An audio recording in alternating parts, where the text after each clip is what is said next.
Halo selamat siang Tribuners, Anda sedang menyaksikan live update tribunnews.com Kamis 24 Juni 2021 bersama saya Siska Mawaski.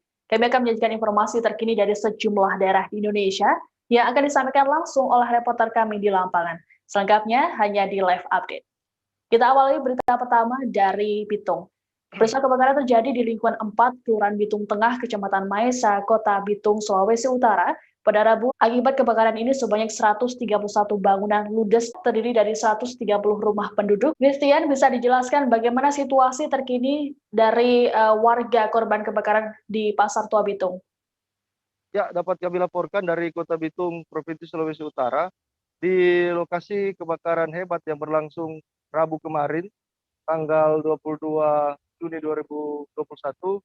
Pasca kebakaran yang terjadi, warga yang menjadi korban kebakaran Pasar Tua ini langsung ditangani oleh pemerintah Kota Bitung, TNI dan Polri ke lokasi pengungsian yang bertempat di Taman Kesatuan Bangsa di Kelurahan Bitung Tengah, rekan Siska.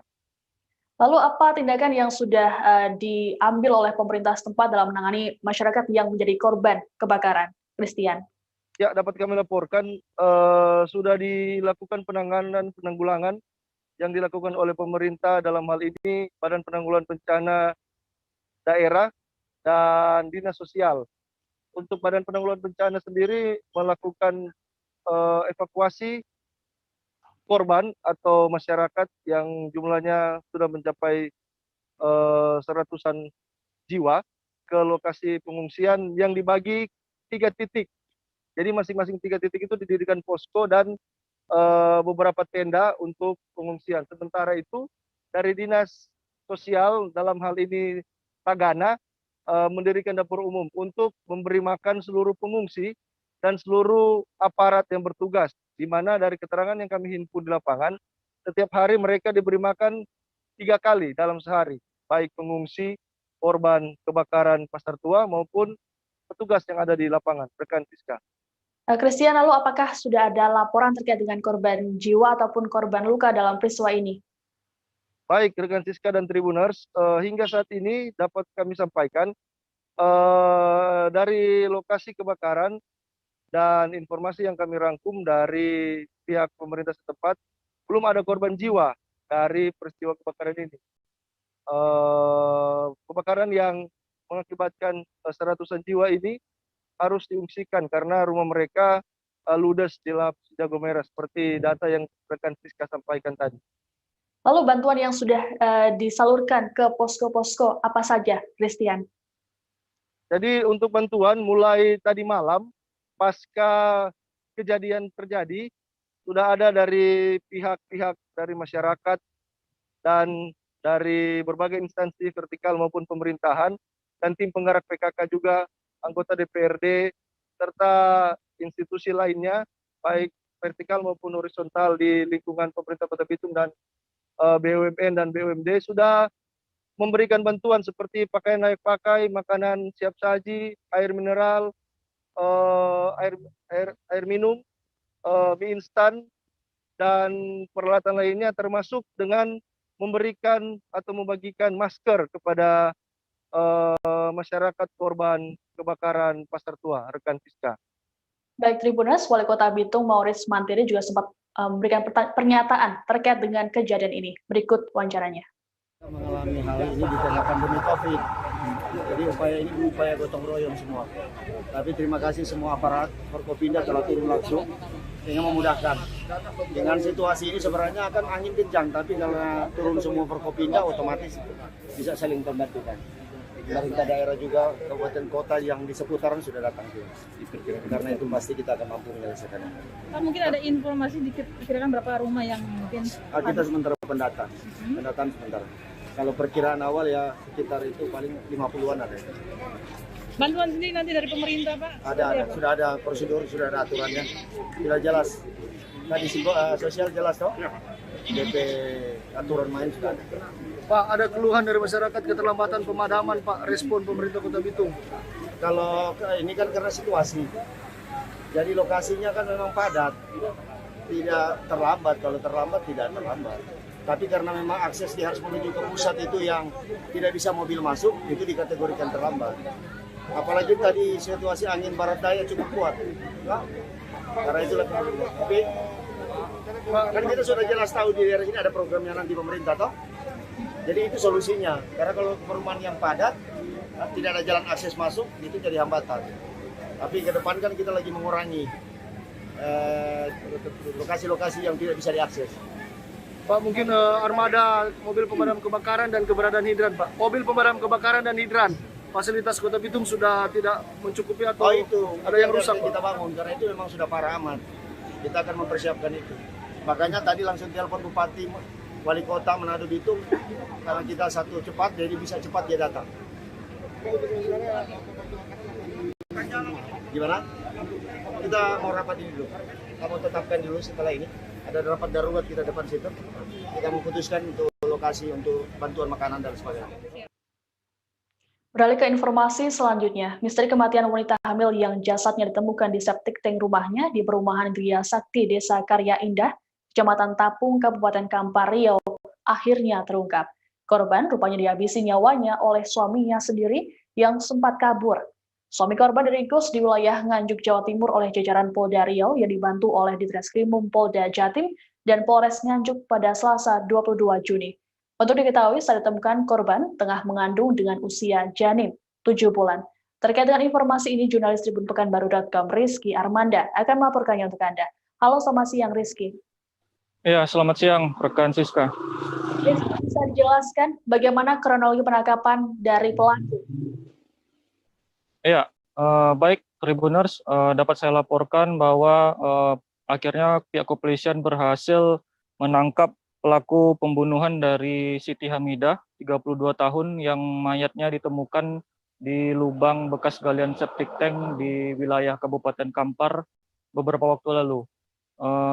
Pelakunya tak lain ternyata adalah suaminya sendiri yang bernama Alek Iskandar Putra, 28 tahun. Alek mengubur jasad Siti di dalam lubang tersebut pada 21 Mei 2021 lalu. Untuk diketahui, Alek ditangkap oleh tim gabungan Polda Riau dibantu juga dari Polda Jatim di daerah Nganjuk, Jawa Timur. Alek sempat berpindah-pindah pelarian, di mana awalnya setelah melakukan aksi pembunuhan itu, Alek kabur ke rumah orang tuanya yang berada di daerah Bukit Tinggi, Provinsi Sumatera Barat. Kemudian berpindah lagi ke Jakarta. Dari sana Alek juga sempat bertemu dengan teman wanitanya begitu. Kemudian Alek kabur ke daerah Jawa Tengah, sekitaran Pati, dan lalu bergeser ke daerah Nganjuk, Jawa Timur. Nah, di sanalah Alek akhirnya berhasil ditangkap pada Selasa sekitar pukul 16 sore kemarin, begitu rekan Siska. Lalu berdasarkan pengakuannya, apa motif pelaku melakukan pembunuhan ini? Ya, setelah diinterogasi oleh penyidik kepolisian, Alek sendiri mengaku menghabisi nyawa istrinya itu lantaran dipicu cemburu buta dan menuduh istrinya itu berselingkuh dengan pria lain, begitu. Lalu berdasarkan keterangan dari polisi, bagaimana cara pelaku menghabisi nyawa korban? Ya, aksi pembunuhan yang dilakukan pada 21 Mei 2021 itu pertamanya tersangka dan korban sempat terlibat cekcok mulut. Kemudian ketika itu korban tengah berada di dapur, tiba-tiba tersangka datang dan langsung memiting dan mencekik leher korban. Seketika korban jatuh, kemudian tersangka membawa tubuh korban ke dalam kamar. Ketika itu kondisi korban sendiri masih bernapas.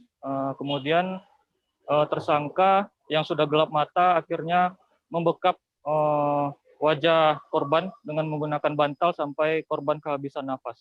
Begitu rekan Siska. Oke, lalu terkait dengan penangkapan pelaku, bagaimana reaksi dari keluarga korban? Ya, kemarin kami juga sempat meminta tanggapan dari pihak keluarga korban, dalam hal ini abang kandung korban yang bernama Ahmad Sutanto. Dia menyatakan sangat menyayangkan peristiwa ini. dan meminta agar pelaku pembunuhan ini dihukum berat, kalau bisa hukuman mati begitu. Oke, baik Tribuners. Kapolda Riau Irjen Agung Setia Imam Effendi juga sempat melakukan pernyataan terkait dengan ditangkapnya pelaku. Berikut pernyataannya. Kriminal atas pembunuhan yang tentu kita akan konstruksikan sesuai dengan faktanya nanti, yang mana kita ketahui bahwa pembunuhan ini bukan karena sesuatu yang tidak sengaja, tapi oleh sesuatu yang sengaja ingin menghilangkan nyawa. Saudara AIP pada hari Jumat tanggal 21 Mei tersebut bercekcok dengan istrinya, yaitu saudara korban Siti Hamidah, di rumahnya di Gria Sakti. Gria Sakti ini perumahan di Kampung Kampar, yang mana korban dan tersangka ini tinggal. Dimulai dari jam 12 siang, kedua orang ini bercekcok, di mana dua anaknya juga ada di dalam rumah, yang kemudian pada jam 12 lebih itu kemudian sampailah pada titik untuk kemudian terjadi apa disebut dengan rangkaian pembunuhan ini. Rangkaian pembunuhan ini diawali ketika si korban ada di dapur dan kemudian tersangka mencekik dan memiting dan mencekik sehingga kemudian korban jatuh dan tidak sadarkan diri. Beralih ke informasi selanjutnya, vaksinasi massal digelar oleh TNI di Terminal Penumpang Pelabuhan Tanjung Emas, Semarang, Jawa Tengah pada Kamis 24 Juni. Kegiatan ini turut dipantau langsung oleh Kasal Laksamana TNI Yudo Margono dan Kakor Sabara Irjen Pol Nanang Avianto. Menurut Yudo Margono, kegiatan ini merupakan program pemerintah yakni 1 juta vaksinasi. Rencananya, kegiatan serupa juga akan digelar di sejumlah pelabuhan nasional lainnya, seperti Tanjung Priok di Jakarta Utara dan Tanjung Perak di Surabaya. Terkait dengan informasi ini, jurnalis tribunjateng.com Rahdian Trijoko Pamungkas akan melaporkannya untuk Anda. Halo, selamat siang Rahdian. Halo Rahdian. Baik, rekan Siska. Rahdian, bisa dijelaskan siapa saja sasaran vaksinasi di Pelabuhan Tanjung Mas ini? Sasaran vaksinasi di Pelabuhan Tanjung Mas ini adalah pekerja yang berada di Pelabuhan Tanjung Mas. Mereka sudah didaftarkan oleh masing-masing instansinya di kawasan Pelabuhan Tanjung Mas. Seperti itu, Siska. Dan selain itu, sopir-sopir angkutan yang ada di Pelabuhan Tanjung Mas ini bertujuan untuk memutus mata rantai COVID-19. Begitu juga vaksinasi juga diperuntukkan untuk pekerja yang ada di kapal. Betul, Siska. Oke, lalu berapa target vaksinasi ini, Radian?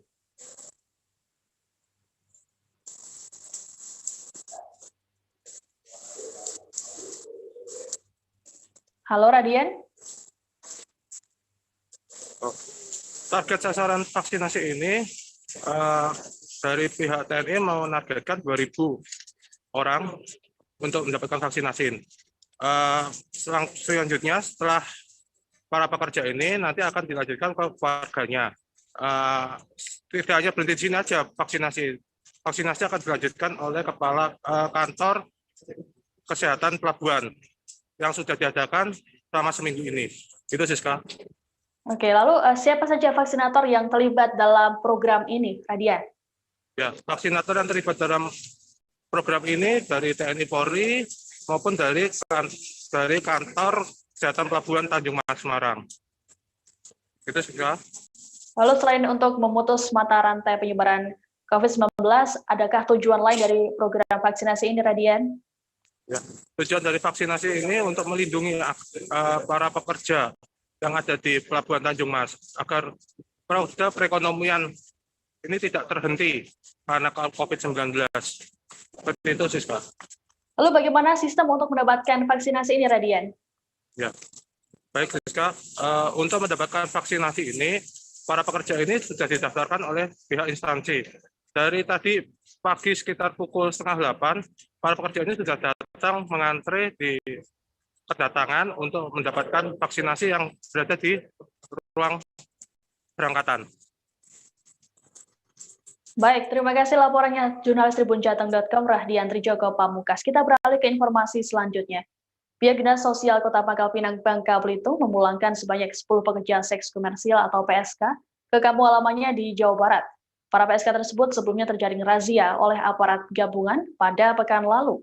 Langkah ini sekaligus sebagai komitmen pemerintah Kota Pangkal Pinang dalam menertibkan lokalisasi di wilayah tersebut.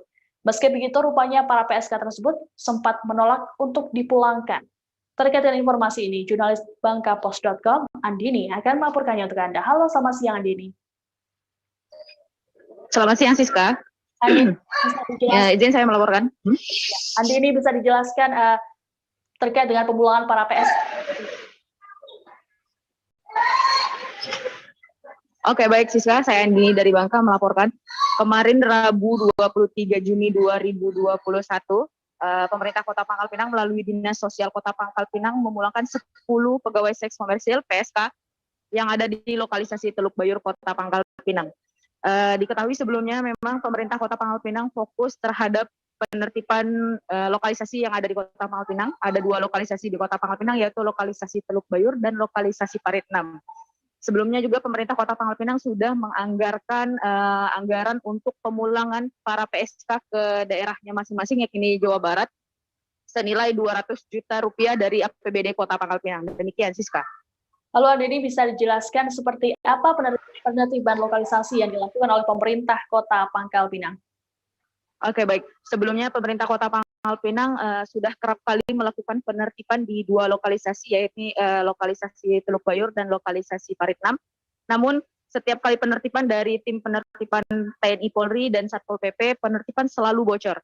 Ketika didatangi ke lokalisasi tersebut, tidak ada aktivitas apapun yang ada di lokalisasi tersebut. Jadi pada Sabtu malam kemarin, 19 Juni 2021, tim gabungan TNI Polri dan Satpol PP melakukan penertiban secara diam-diam dan akhirnya didapatkan 11 pegawai seks komersil, 10-nya dipulangkan, satunya dinyatakan saat dilakukan pemeriksaan, satunya dinyatakan positif rapid antigen. Demikian, Siska. Oke, lalu bagaimana proses penertiban PSK tersebut? Oke, PSK tersebut dilakukan penertiban dapat 10 dan 10-nya itu langsung dipulangkan ke daerahnya masing-masing, yaitu Jawa Barat. Sebelumnya pemerintah Kota Pangkal Pinang melakukan penertiban gabungan bersama TNI Polri pada Sabtu malam 19 Juni 2021 di lokalisasi Teluk Bayur secara diam-diam, Siska, tanpa ada pengetahuan atau tanpa ada bocoran dari pihak manapun, sehingga penertiban dilakukan secara diam-diam. Oke, baik. Terima kasih laporannya jurnalis bangkapos.com, Andini. Tribuners, kami akan kembali seusai jeda, tetap di live update. Oke, apa kabar Bang Arifki di sini untuk strateginya? Kalau saya sendiri di Jumip 37 ini yang semalam baru mulai, saya udah pasti. Sebenarnya aku nggak ngerasa itu penangkapan atau penggerebegan atau apapun itu. Karena gini loh, posisinya aku kriteria. Jadi kita mengenal disebut dengan stroke yang tidak berdarah dengan stroke yang berdarah. Stroke yang tidak berdarah itu biasanya ditandai dengan adanya penyumbatan. Kalau itu terjadi di sini mungkin pikirnya tidak ke situ kali ya. Tapi kalau di Korea atau di Kamboja itu ada beberapa paper yang saya itu Mas, ya, dulunya tukang koran. Oh gitu ya. Tukang koran. Ya, saya baca itu Pak. Tuh kan pernah baca kan? Ya. Jadi kalau saya jadi tanggam itu udah bersyukur banget. Si anak ini dijadikan sebagai tersangka begitu. Ya, kalau ini kita bicara yang di luar kasus Kebun Ombo ya. Dengan nama hujan shower, di mana terdapat batas jelas antara daerah hujan dan tidak hujan yang biasanya terjadi pada fase awal mature stage atau tahap berbahaya itu Kang. Jadi mulai artinya terjadinya perlembekan. Nah itu untuk penetrasi akan sulit. Gitu ya. Dok, saya ini menurut saya memang tidak mudah, bukan urusan tanah diambil. Kalau misalnya Amerika Serikat sekarang, Rasulullah mengatakan di dalam sebuah hadis bahwa berpuasa di 6 hari Syawal itu. Oke, apa kabar Bang Arifki di sini untuk strateginya? Kalau saya sendiri di Jumip 37 ini yang semalam baru mulai, saya udah pasti. Sebenarnya aku nggak ngerasain penangkapan atau penggerebegan atau apapun itu, karena gini loh, posisinya aku kriteria. Jadi kita mengenal disebut dengan stroke yang tidak berdarah dengan stroke yang berdarah. Stroke yang tidak berdarah itu biasanya ditandai dengan adanya penyumbatan. Kalau itu terjadi di sini mungkin pikirnya tidak ke situ kali ya, tapi kalau di Korea atau di Kamboja itu ada beberapa paper yang Saya itu mas, Ya. dulunya tukang koran. Oh gitu ya. Tukang koran. Ya, saya baca itu, Pak. Tuh kan, pernah baca kan? Ya. Jadi kalau saya jadi tanggam, itu udah bersyukur banget. Si anak ini dijadikan sebagai tersangka begitu. Ya, kalau ini kita bicara yang di luar kasus Sebongombo ya. Dikenal dengan nama hujan shower, di mana terdapat batas jelas antara daerah hujan dan tidak hujan yang biasanya terjadi pada fase awal master stage atau tahap Berbahaya dewasa. itu Kang. Jadi mulai artinya terjadinya perlempekan. Nah itu untuk penetrasi akan sulit. Gitu ya. Dok, saya ini menurut saya memang tidak mudah, bukan urusan tanah diambil.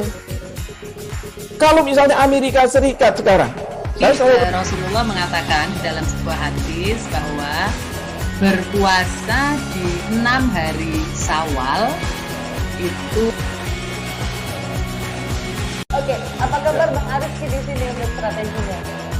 Kalau saya sendiri di Jumip 37 ini yang semalam baru mulai, Apa yang saya dirasakan udah Kak Fernita? Sebenarnya aku nggak ngerasain penangkapan atau penggerebegan atau apapun itu, karena gini loh, posisinya aku kriteria. lagi main. Jadi kita mengenal disebut dengan stroke yang tidak berdarah dengan stroke yang berdarah. Stroke yang tidak berdarah itu biasanya ditandai dengan adanya penyumbatan. kalau itu terjadi di sini mungkin pikirnya tidak ke situ kali ya, tapi kalau di Korea atau di Kamboja itu ada beberapa paper yang Saya itu mas, Ya. dulunya tukang koran. Oh gitu ya. Tukang koran. Ya, saya baca itu, Pak. Tuh kan, pernah baca kan? Ya. Jadi kalau saya jadi tanggam, itu udah bersyukur banget. Si anak ini dijadikan sebagai tersangka begitu. Ya, kalau ini kita bicara yang di luar kasus Sebongombo ya. Dikenal dengan nama hujan shower, di mana terdapat batas jelas antara daerah hujan dan tidak hujan yang biasanya terjadi pada fase awal master stage atau tahap Berbahaya dewasa. itu Kang. Jadi mulai artinya terjadinya perlempekan. Nah itu untuk penetrasi akan sulit. Gitu ya. Dok, saya ini menurut saya memang tidak mudah, bukan urusan tanah diambil. Kalau misalnya Amerika Serikat sekarang, Rasulullah mengatakan di dalam sebuah hadis bahwa berpuasa di 6 hari Syawal itu. Oke, apa kabar Bang Arifki di sini untuk strateginya? Kalau saya sendiri di Jumip 37 ini yang semalam baru mulai, Apa yang saya dirasakan udah Kak Fernita?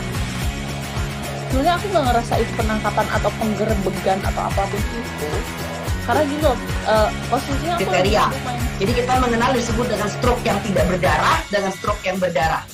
Stroke yang tidak berdarah itu biasanya ditandai dengan adanya penyumbatan. kalau itu terjadi di sini mungkin pikirnya tidak ke situ kali ya, tapi kalau di Korea atau di Kamboja itu ada beberapa paper yang Saya itu mas, Ya. dulunya tukang koran.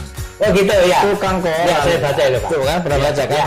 Jadi kalau saya jadi tanggam, itu udah bersyukur banget. Si anak ini dijadikan sebagai tersangka begitu. Ya, kalau ini kita bicara yang di luar kasus Sebongombo ya. Dikenal dengan nama hujan shower, di mana terdapat batas jelas antara daerah hujan dan tidak hujan yang biasanya terjadi pada fase awal master stage atau tahap Berbahaya dewasa. itu Kang. Jadi mulai artinya terjadinya perlempekan. Nah itu untuk penetrasi akan sulit. Gitu ya. Dok, saya ini menurut saya memang tidak mudah, bukan urusan tanah diambil. Kalau misalnya Amerika Serikat sekarang, Rasulullah mengatakan di dalam sebuah hadis bahwa berpuasa di 6 hari Syawal itu. Oke, apa kabar Bang Arifki di sini untuk strateginya? Kalau saya sendiri di Jumip 37 ini yang semalam baru mulai, Apa yang saya dirasakan udah Kak Fernita? Sebenarnya aku nggak ngerasain penangkapan atau penggerebegan atau apapun itu, karena gini loh, posisinya aku lagi kriteria. main. Jadi kita mengenal disebut dengan stroke yang tidak berdarah dengan stroke yang berdarah. Stroke yang tidak berdarah itu biasanya ditandai dengan adanya penyumbatan. kalau itu terjadi di sini mungkin pikirnya tidak ke situ kali ya. Tapi kalau di Korea atau di Kamboja itu ada beberapa paper yang Saya itu Mas, dulunya tukang koran. Oh gitu ya. Tukang koran. Ya, saya baca itu Pak. Tuh kan pernah baca kan? Ya. Jadi kalau saya jadi tanggam itu udah bersyukur banget. Si anak ini dijadikan sebagai tersangka begitu. Ya kalau ini kita bicara yang di luar kasus Sebongombo ya. Dikenal dengan nama hujan shower, di mana terdapat batas jelas antara daerah hujan dan tidak hujan yang biasanya terjadi pada fase awal mature stage atau tahap Berbahaya dewasa. itu Kang. Jadi mulai artinya terjadinya perlembekan. Nah itu untuk penetrasi akan sulit. Gitu ya.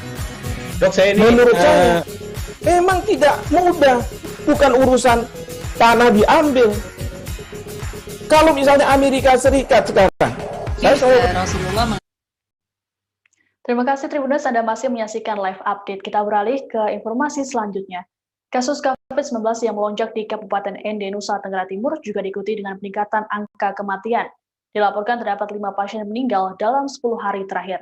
Sekda Ende Agustinus G. Ngaso mengungkapkan, hingga kini total sudah ada 17 orang meninggal karena COVID-19.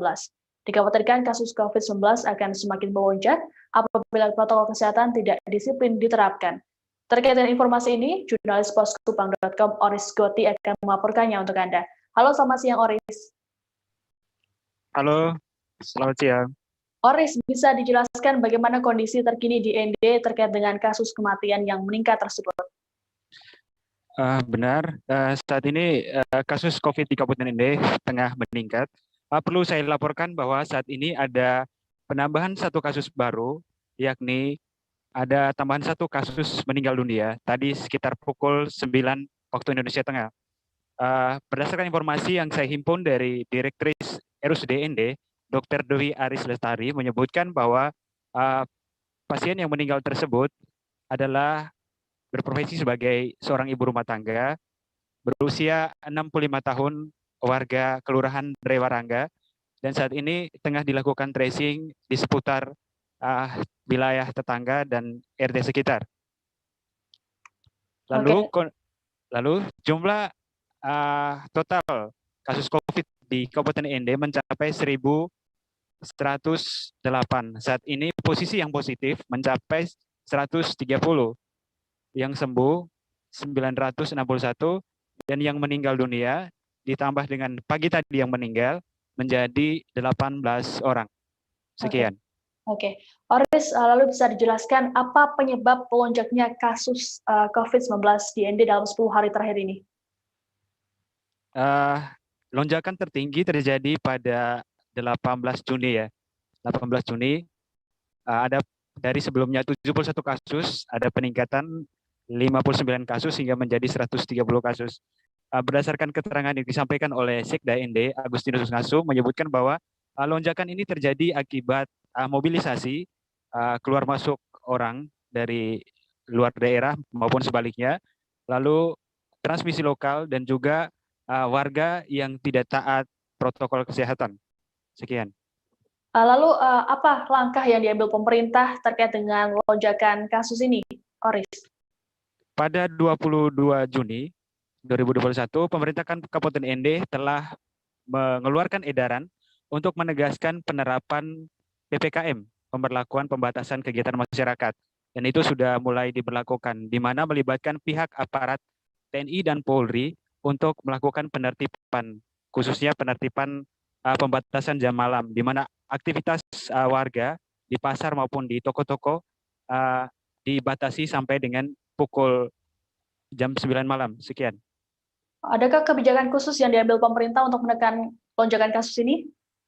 Secara khusus pemerintah Kabupaten Ende akan memperketat keluar masuk orang ke wilayah Kabupaten Ende, di mana di bandara dan pintu masuk laut maupun darat akan dilakukan rapid antigen secara random.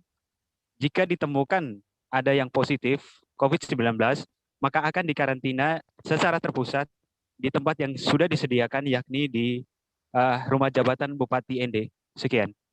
Baik, Tribuners, jurnalis kami juga sempat melakukan wawancara dengan Sekda Ende sekaligus Wakil Ketua Satgas Ende Agustinus G. Ngaso. Berikut wawancaranya. Banyak dari ASN yang kena. Saya ambil contoh ya. tenaga kesehatan yang kena. Ada beberapa puskesmas sempat tutup. Karena tenaga kesehatan yang kena. Saya ambil contoh di Maurole. Maurole itu posisi hari ini itu 8 tenaga kesehatan positif COVID. Nah, kalau kita ambil kebijakan hanya sepihak, tidak bisa. Dia harus ambil seluruh, karena mereka pasti sudah berhubungan dengan keluarganya yang di kota, atau segala macam, ada yang tinggal di kota. Nah, ini yang kita perlu antisipasi penyebarannya. Dan kenapa kita harus antisipasi? Karena masyarakat itu menilai kalau misalnya pemerintah sih bisa kumpul-kumpul. Oh, kami yang disuruh dilarang. Nah, sekarang kita harus menunjukkan, nah, pemerintah duluan nih, kami tunjuk teladan. Kamu harus ikut gitu. Kami sudah mulai duluan nih. Gitu, itu maksudnya begitu. Kabupaten Ende dalam 1 bulan terakhir nih naik. Apa nih? COVID? Iya. 1 kali jalan COVID. Nah, kalau COVID itu yang pertama, kalau kita lihat dari yang data yang ada, maka ada yang karena pelaku perjalanan, ada yang karena transmisi lokal. Nah, faktor penyebabnya orang tidak taat prokes. Tidak taat prokes, tergantung dia situasinya di mana, apakah dia di tempat-tempat publik, apakah di rumah, apakah di tempat pesta, atau di tempat keramaian yang lainnya. Dengan melihat situasi yang ada, masih banyak warga tidak taat prokes, pemberlakuan jam malam juga sering dilanggar, termasuk dengan kegiatan-kegiatan yang menghimpun banyak orang. Bagaimana aktivitas seperti ini? Yang pasti surat edaran itu sudah ditetapkan bahwa dia berlaku hanya sampai jam 9 malam ya, semua aktivitas. Kemudian tidak ada pesta-pesta. Kemudian diatur semua tata cara dalam berkumpul. Dia harus maksimum 50% dari kapasitas ruangan. Kemudian termasuk pegawai pun diatur jam kerja, dia kerja dari rumah atau dia tetap masuk kerja tapi dibagi shift. 50% shift pagi, 50% shift siang, atau dia hari ini 50%, besok 50%. Yang pasti pekerjaan harus selesai. Khusus kepala-kepala tidak boleh, karena dia tidak ada tuh di dalam depo ruangan tuh ada pegawai lain, hanya dia sendiri. Beralih ke informasi selanjutnya, sebanyak 5 dari ratusan karyawan pabrik pulpen di Desa Caracas, Kecamatan Cilimus, Kuningan, Jawa Barat, positif terpapar COVID-19. Terkait hal ini, pihak perusahaan telah menyediakan tempat isolasi bagi kelimanya. Bukan hanya itu, terkait penanganan pasien, pihak perusahaan juga telah menyediakan tempat isolasi. Manajemen pabrik juga telah berkoordinasi dengan tim medis puskesmas setempat. Terkait dengan informasi ini, jurnalis tribuncerebo.com Ahmad Ripai akan melaporkannya untuk Anda. Halo, selamat siang, Ripai. Siang, Siska. Ripai, bisa dijelaskan bagaimana apa penyebab mereka terpapar COVID-19? Ya, baik, bisa dijelaskan dari sebanyak 400 ada 5 karyawan pabrik pulpen PT Asaba Zebra Industri itu diduga akibat mereka terjadi pemaparan di luar jam kerja.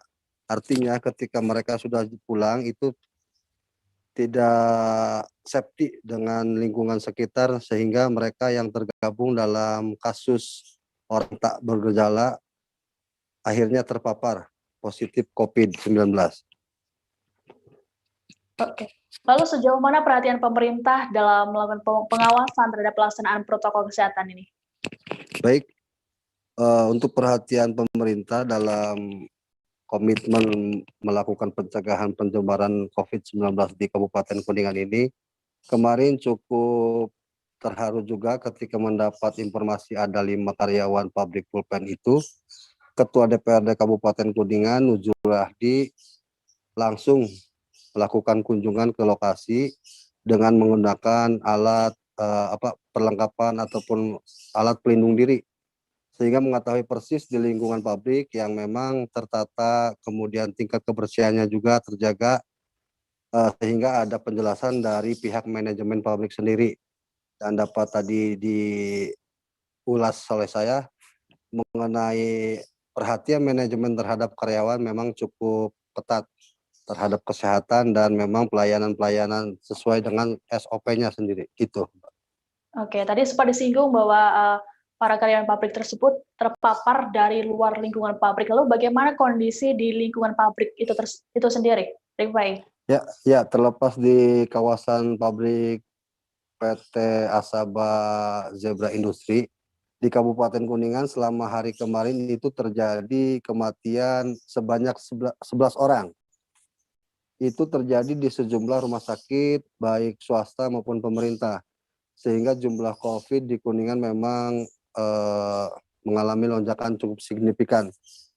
Selain itu juga ada kasus COVID di Kabupaten Kuningan membuat sebanyak 4 gang di 2 dusun di Desa Ciawilor juga mendapat perhatian sehingga mereka warga di sana terpaksa melakukan lockdown dengan inisiasi dan berdasarkan laporan ataupun memang konfirmasi dari kepala desa setempat, masyarakat di sana kurang tingkat kesadaran dalam prokes memang mengalami pengurangan sehingga paparan terjadi dan ini dilakukan oleh pemerintah ataupun tim medis baik dari satuan gugus tugas di Kabupaten Kuningan untuk secara berkala dalam memberikan sosialisasi penanganan COVID-19 di Kuningan. Demikian. Oke. Baik Tribuners, jurnalis kami juga sempat melakukan wawancara dengan Ketua DPRD Kuningan, Nuzul Rahdi, dan juga pihak manajemen pabrik. Pabrik Asaba, di perusahaan Asaba ini yang memproduksi pulpen, ini ada beberapa karyawan yang terkonfirmasi positif, ada 5 orang. Nah, karena situasi sekarang ini kan kita sedang gawat lah ya, maka langsung saya berinisiatif untuk langsung ke lokasi dan alhamdulillah kita ketemu dengan beberapa manajer di sana ya, dan mereka cukup kooperatif. Kalau dilihat dari perusahaannya, dari pintu masuk sampai dengan produksi, ini saya melihat tidak ada kelemahan ya, karena semua dilakukan protokol kesehatan secara ketat, mulai dari pintu masuk, seleksi karyawan itu sangat ketat sekali, sehingga kalaupun ada yang terpapar di sana, saya yakin ini karena tertular dari masyarakat di luar di tempat tinggalnya. Kita sih tidak berharap ada karyawan yang terpapar, Pak. Jadi makanya kita fokusnya ke pencegahan daripada pengobatan atau action dari ketika misalnya karyawan terpapar itu. Jadi kita screening misalnya ketika karyawan mengalami sakit dan lain-lain itu bisa langsung wajib menghubungi hotline yang sudah disediakan oleh perusahaan. Kemudian nanti dari perusahaan ada pemantauan dari Satgas Covid dibantu dengan dokter perusahaan, pemantauan, terus kalau misalnya memang diperlukan tindakan seperti tes antigen dan lain-lain itu akan dilakukan. Kemudian kalau misalnya ada yang terkonfirmasi positif itu langsung kita arahkan untuk isolasi dan kita laporkan langsung ke PKM setempat. Untuk hari ini ada total 5 karyawan yang terkonfirmasi, sudah dilakukan tracing juga.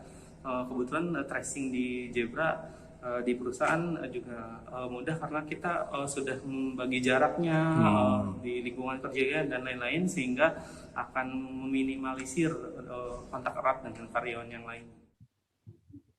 Kita beralih ke kabar selanjutnya. Vaksinasi massal digelar oleh tim gabungan Dinas Kesehatan Pemkot Prabu Mulih, Sumatera Selatan bersama dengan TNI Polri di City Mall Kota Prabu Mulih sejak Senin 21 Juni hingga Rabu 30 Juni mendatang.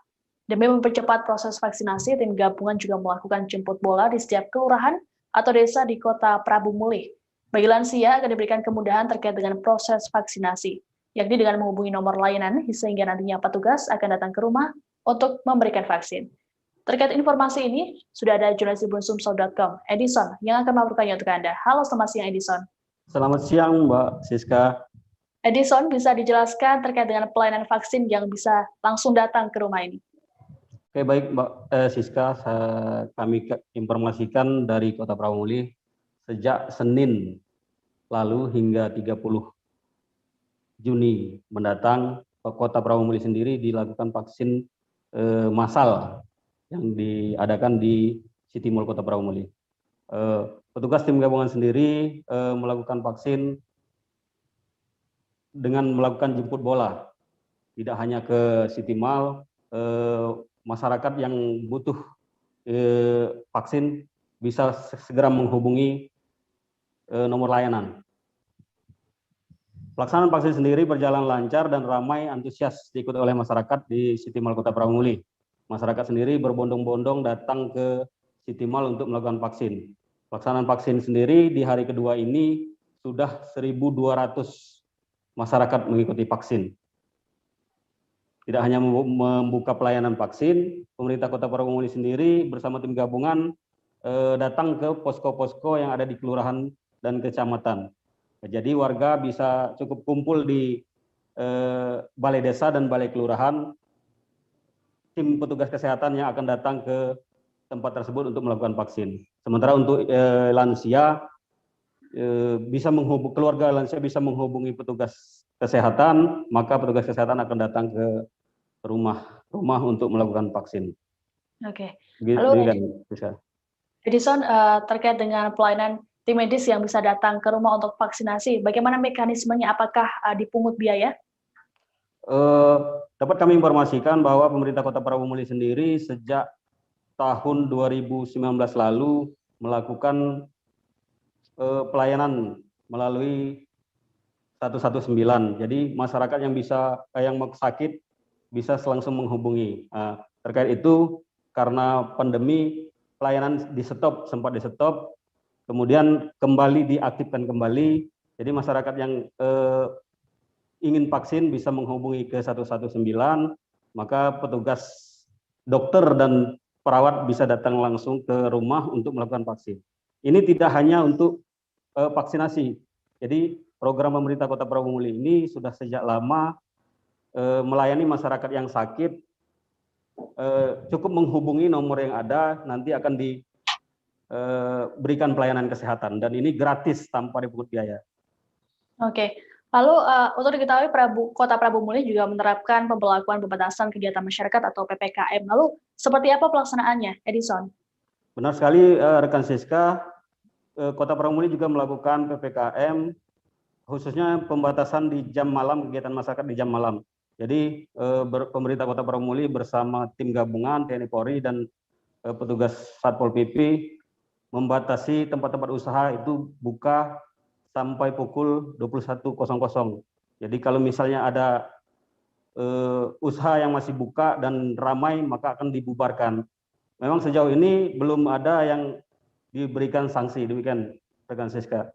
Baik, Tribuners, jurnalis kami juga sempat melakukan wawancara dengan Wali Kota Prawamuli Ridho Yahya dan juga Kapolres Prawamuli AKBP Siswandi. Berikut wawancaranya. Jadi hari ini kita dalam rangka untuk mengecek pelaksanaan vaksinasi massal sebagai salah satu tujuan kita mencetuskan vaksinasi 1 juta per hari untuk warga Indonesia. Dan alhamdulillah ini masyarakat antusias datang sendiri. Memang perlu kita mengajak-ajak dan sebagainya. Kita lihat sendiri, ramai. Ya, kendalanya itu tadi bagaimana cara menarik sebenarnya. Tapi alhamdulillah mereka dengan spontanitas bisa datang. Kalau kita hitung itu hari Senin itu 600, City Mall 300, Paskes yang ada di sini 15 Paskes itu bisa mencapai 600. Dan hari ini sama juga, berarti udah 1.200 vaksin. Bagi warga Prawamuli ini kan kita mulai tanggal 1 Juni sampai dengan 10 Juni. Jadi silakan warga Prawamuli apa membedakan ini silakan. Dan juga alhamdulillah sebagian besar sudah tervaksin. Tapi sarana sudah vaksinasi kalau sakit hubungi nomor telepon tadi. Jangan cengeng gue tidak ke rumah sakit. Jadi bagi orang yang lansia silakan hubungi 119, nanti ada tim pasukan khusus melayani lansia yang dari rumah. Beralih ke informasi selanjutnya, aksi protes dilayangkan oleh sejumlah emak-emak di kawasan Gedung Putih Pasar Mardika, Kota Ambon, Kamis 24 Juni pagi. Hal ini dipicu pembongkaran lapak pedagang yang dilakukan oleh pemerintah Kota Ambon. Meski begitu, protes tak berlangsung lama setelah petugas memberikan pengertian. Setidaknya ada 700 lapak yang telah dikosongkan pedagang dalam 2 pekan terakhir. Pembongkaran dilakukan untuk proses revitalisasi pasar. Terkait dengan informasi ini, sudah ada jurnalis tribunambon.com Ajeng Hatalea yang akan melaporkannya untuk Anda. Halo, selamat siang Ajeng. Halo, selamat siang rekan Siska. Ajeng, bisa dijelaskan terkait dengan aksi protes yang dilakukan oleh sejumlah emak-emak tersebut? Baik, Siska dan Tribuners, dapat kami laporkan sekitar pukul 7.00 waktu Indonesia Timur pagi tadi, para pedagang di Pasar Mardika menggelar aksi protes dengan menggelar tikar di badan jalan Pasar Mardika. Diketahui aksi ini dilakukan karena para pedagang tidak setuju dengan pembongkaran yang dilakukan oleh pemerintah Kota Ambon pagi tadi.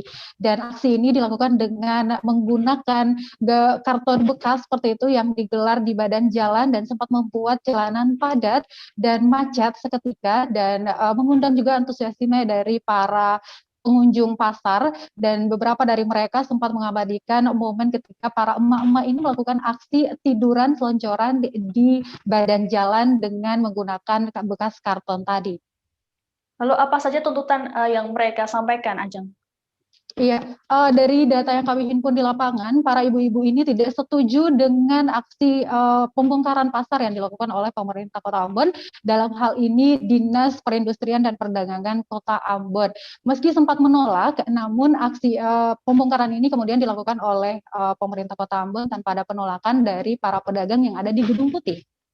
Lalu seperti apa proses jalannya pembongkaran lapak oleh para petugas, Ajeng? Baik, pantauan kami di lapangan sekitar pukul 8.00 waktu Indonesia Timur, pemerintah Kota Ambon dalam hal ini Dinas Perindustrian dan Perdagangan Kota Ambon, serta Satuan Polisi Pamung Praja dan juga didampingi oleh petugas keamanan dari TNI Polri, mendatangi kawasan Gedung Putih Pasar Mardika untuk membongkar lapak yang ada di kawasan Gedung Putih Pasar Mardika ini. Nah, awalnya para pedagang menolak dengan melakukan aksi di sisi kanan atau sisi bagian depan Gedung Putih ini, namun di sisi lain para pedagang hanya dapat menyaksikan lapak mereka dibongkar oleh para petugas. Beberapa dari mereka bahkan sempat menyelamatkan sisa barang mereka seperti material yang memungkinkan untuk bisa digunakan kembali.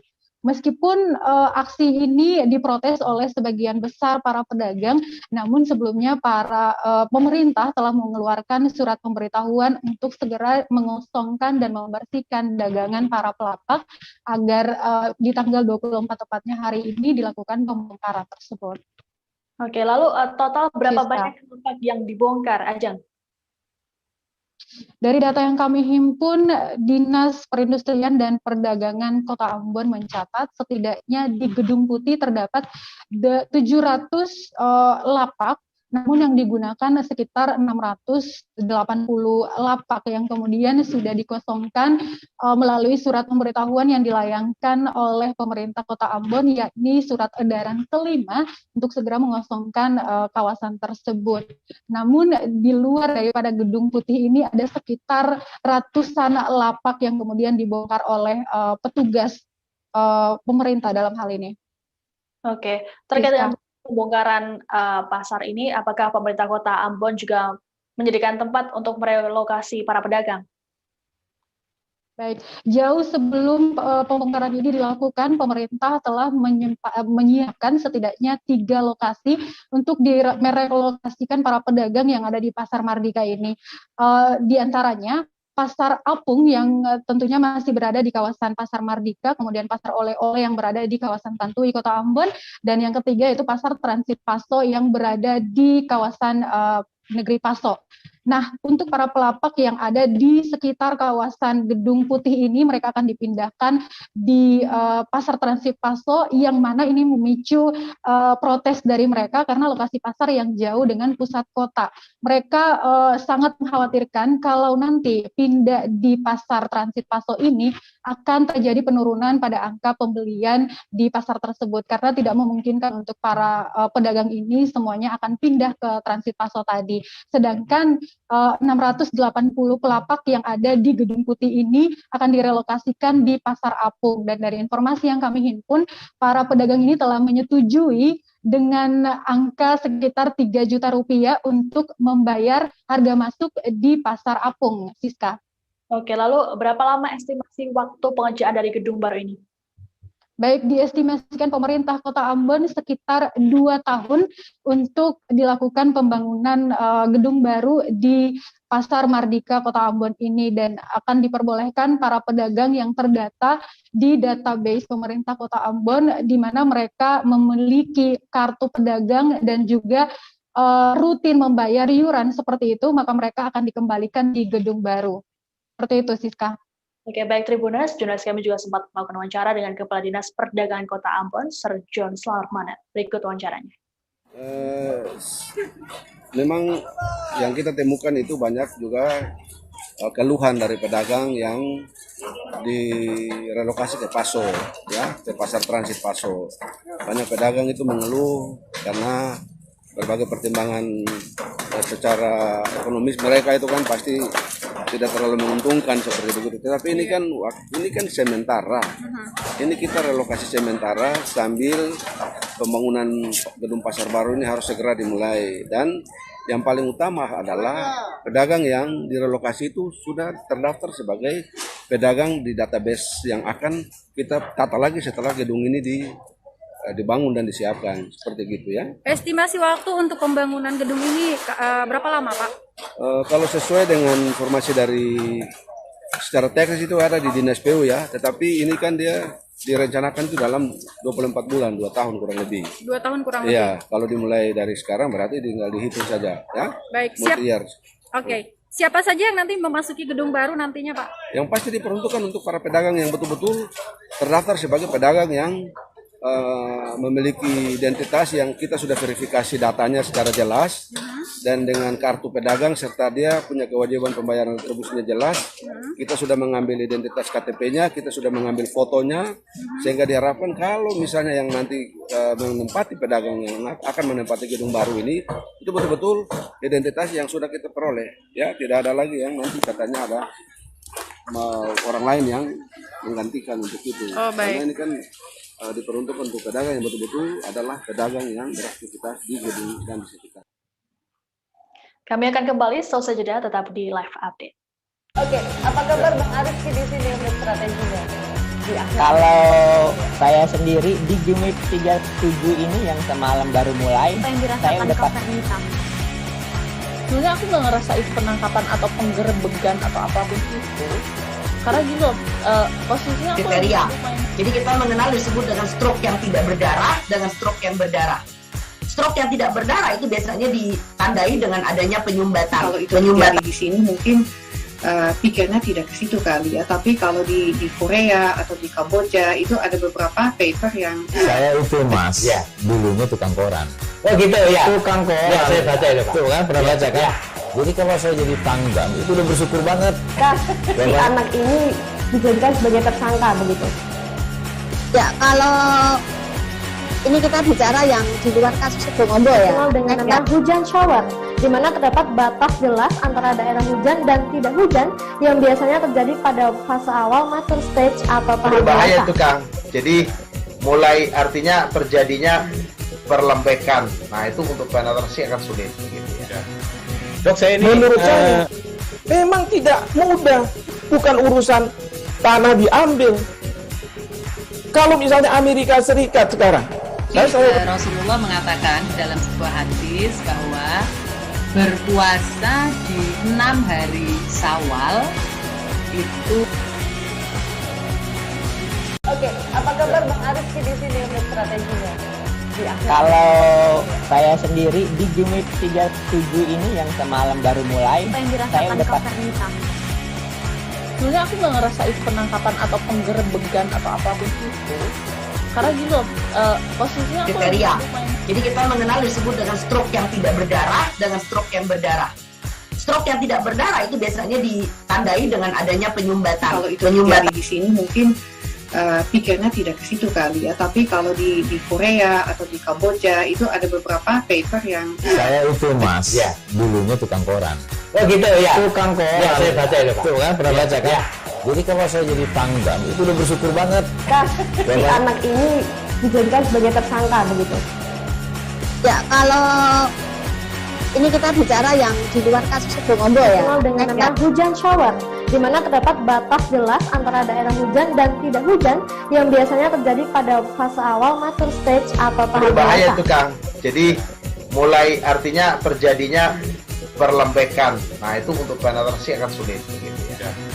Dok, saya ini menurut saya memang tidak mudah, bukan urusan tanah diambil.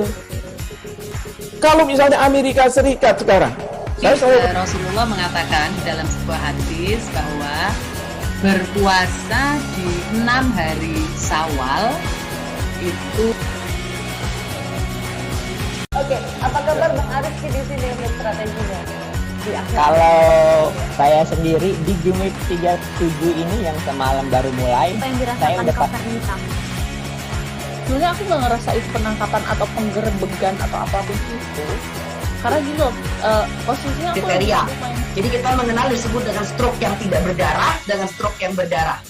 Stroke yang tidak berdarah itu biasanya ditandai dengan adanya penyumbatan. Kalau itu terjadi di sini mungkin pikirnya tidak ke situ kali ya, tapi kalau di Korea atau di Kamboja itu ada beberapa paper yang saya itu mas, ya, dulunya tukang koran.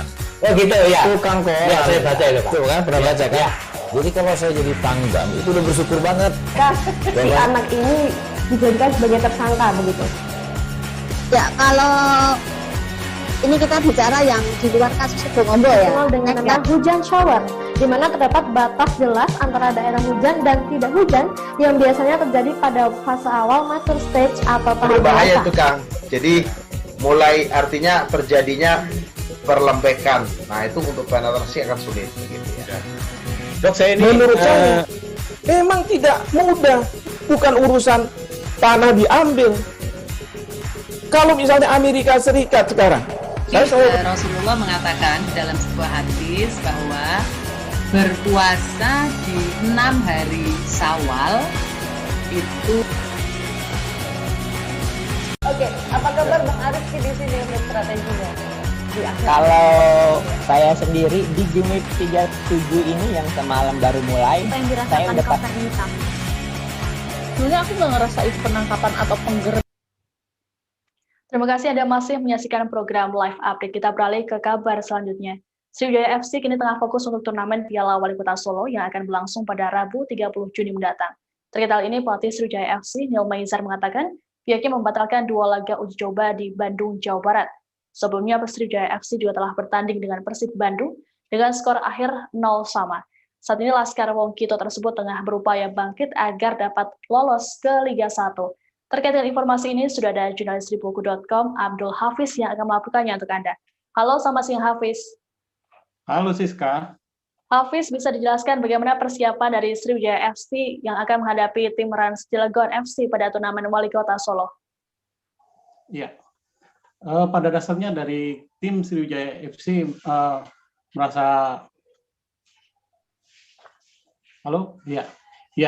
Kami ulangi, tim Sriwijaya FC merasa sangat senang bisa mendapat kesempatan untuk bisa tampil di turnamen Piala Wali Kota Solo. Ya, tim Sriwijaya FC sendiri sudah mempersiapkan untuk melawan tim Rans Cilegon FC yang akan pertandingannya hari Rabu tanggal 30 Juni 2021 pukul 3 sore. Ya, tim Sriwijaya FC sendiri dari Coach Neil Maizar, pelatih Sriwijaya FC sendiri sudah menyiapkan materi pemainnya. Meski demikian, Coach Neil Maizar masih tetap memuji dari tim Ran, karena tim Ran ini sendiri dikenal memiliki pelatih yang handal, pelatih senior, Coach Banur Bambang Nurdiansa, yang memiliki materi yang luar biasa sekali. Di sana ada pemain-pemain senior, pemain-pemain muda juga ada. Antara lain pemain senior itu ada pemain naturalisasi, itu strikernya Christian Gonzalez dan Samsir Alam. Oke, lalu terkait dengan turnamen Piala Wali Kota Solo dikabarkan tim Sriwijaya FC juga membatalkan 2 agenda laga uji coba. Lalu bagaimana informasi lengkapnya, Hafiz? Iya, sebetulnya kemarin itu setelah pertandingan laga uji coba dengan Persib Bandung, Sriwijaya FC telah mengagendakan ada 2 laga uji coba lainnya di Bandung. Yakni yang pertama itu dengan tim dari tim PON Jawa Barat, dan ada 2 alternatif lagi, tim di Jawa Barat, PSKC dan satu lagi. Namun Coach Neil Maizar lebih memfokuskan untuk mengikuti laga turnamen Piala Wali Kota Solo. Oke, lalu seperti diketahui kemarin juga sempat melakukan pertandingan dalam rangka latihan bersama dengan Persib Bandung dan hasilnya 0-0. Lalu bagaimana tanggapan dari Coach Neil Maizar, Hafiz? Ya, Coach Neil Maizar merasa puas ya, karena di sana itu ada pemain-pemain asing, ada 5 malahan pemain terbaiknya tim Persib Bandung. Ya, seperti kita ketahui tim Persib Bandung merupakan tim Liga 1, artinya kastanya lebih di atas dari Sriwijaya FC. Ya. Oke. Namun bisa kami jelaskan lagi, namun terlihat dari solidnya tim Sriwijaya FC semakin hari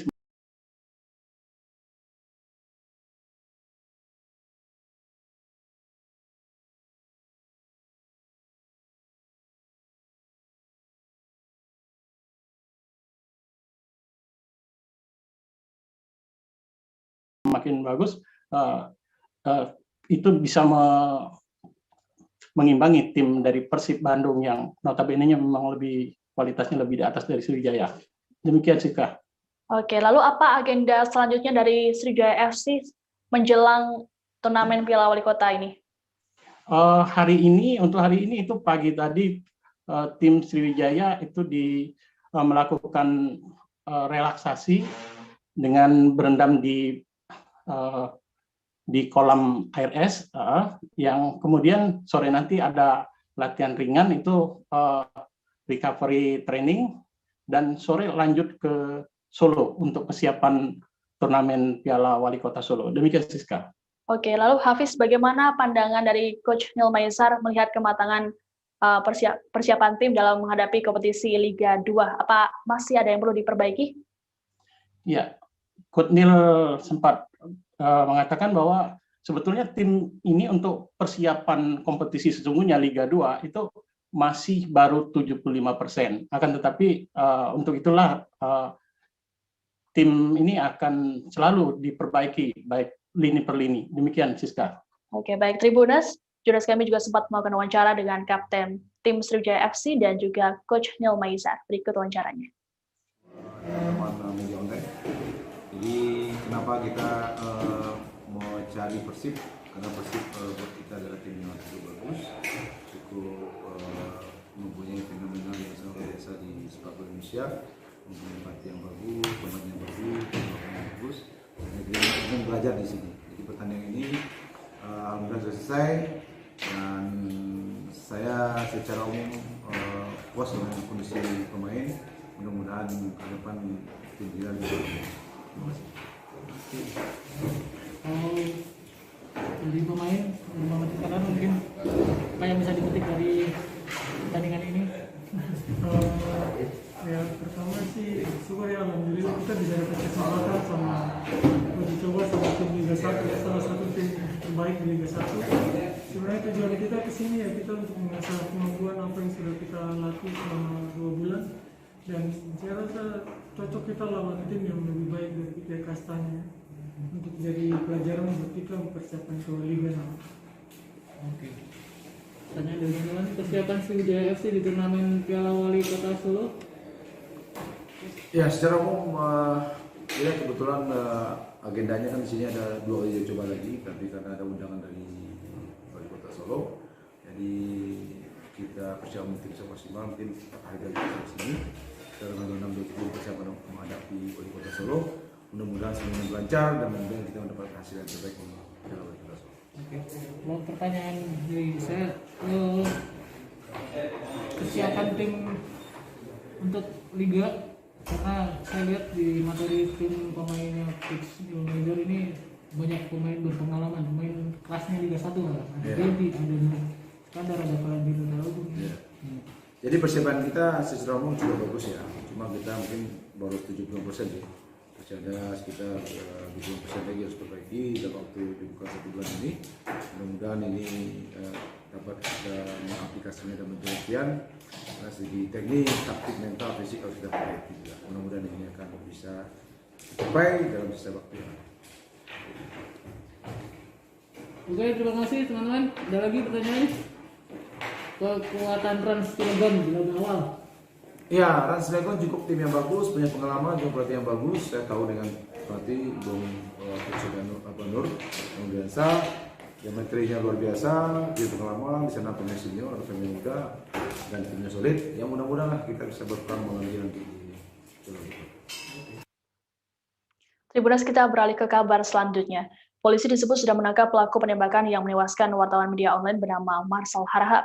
Terkait hal ini, Kapolda Sumut Irjen Pol Panca Simanjuntak bertolak ke markas Kompi 2 Batalion B Satuan Brimob Polda Sumut Pematang Siantar pada Rabu 23 Juni sore. Untuk diketahui, kasus penembakan ini tengah menjadi sorotan utamanya di kalangan jurnalis. Marcel Harahap tewas setelah mengalami luka tembak di bagian paha saat berada di dalam mobil pada Sabtu 19 Juni. Terkait dengan informasi ini, sudah ada jurnalis Liburmedan.com, Alija Mahribi yang akan melaporkannya untuk Anda. Halo, selamat siang Alija. Halo Alija. Halo, selamat siang Siska. Alija, bisa dijelaskan bagaimana hasil dari kunjungan Kapolda Sumut ini?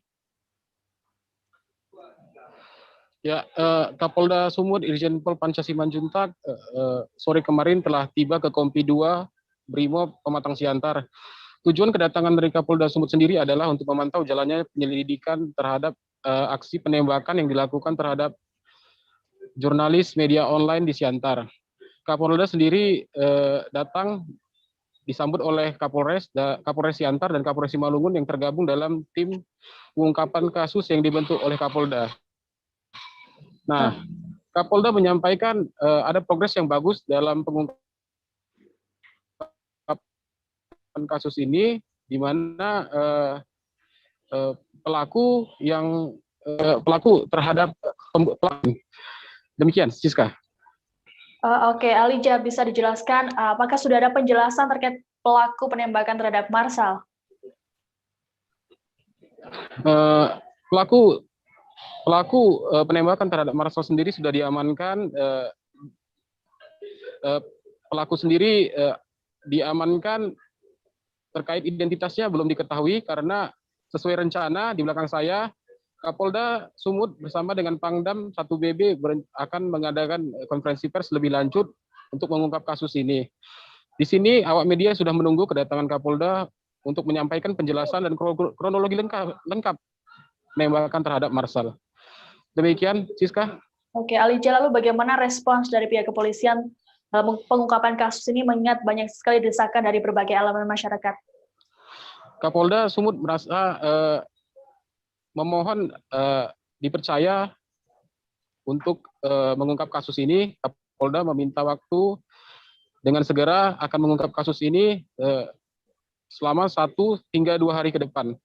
Nah, sesuai rencana Kapolda bersama Pangdam akan menyampaikan konferensi pers lebih lanjut di Mapolres Pematang Siantar terkait pembunuhan penembakan terhadap Marcel.